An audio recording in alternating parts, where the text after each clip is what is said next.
my parents were not really supportive of this work. They were really scared because they never graduated high school. They never knew anybody who did anything like this. They never had anybody go to college.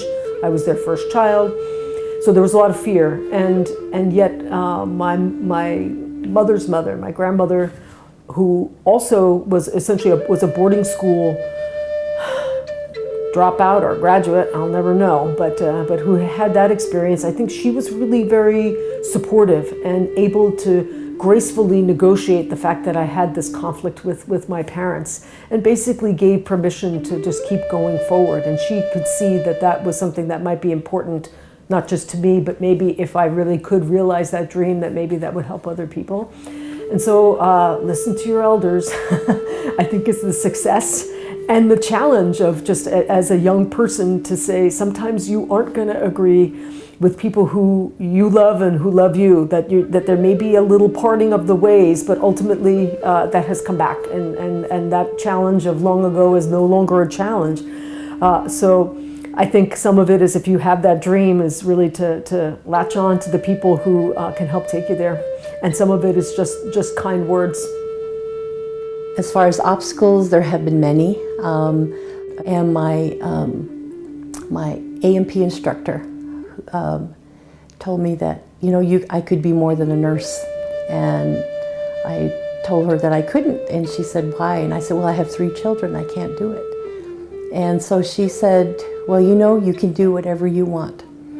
So I eventually changed my major, went back to the university, got my bachelor's in general biology, and was accepted to the University of North Dakota Indians into Medicine program. But all through those years, I had the difficulty of being with an alcoholic husband, and so things were difficult throughout those years, having to deal with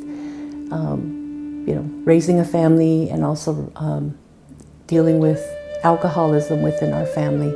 And unfortunately, there was some domestic violence. So as I went on to medical school, things didn't get better. And so eventually, during my second year of medical school, we separated, and it was just me and the children. And coming from Tucson, where my children were raised, and moving to North Dakota, that was a big change for all of us. And then also being away from my family was difficult. But the good part of what I learned was that we have to find our own support systems. We have to go out and make those networks so that we can find support.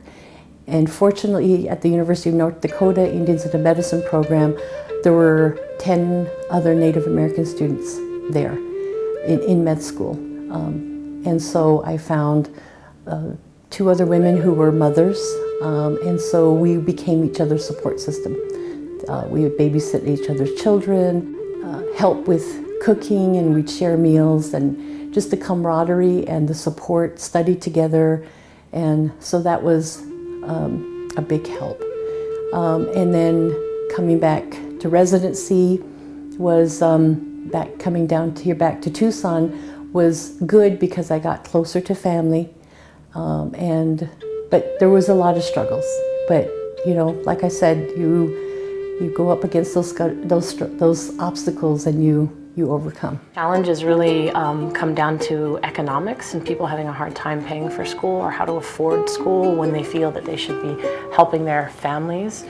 And I guess my recommendation is, once you have a piece of paper, no one can ever take it away from you. I refer to mine as a hunting license. I can feed my family with it. I can take down armies with the ammunition of knowledge, and I feel that it's really important that we recognize that we are in a fight, in a battle for our lives, and that I use my education as a mechanism in order to support the needs of my community. So just to constantly stay fueled.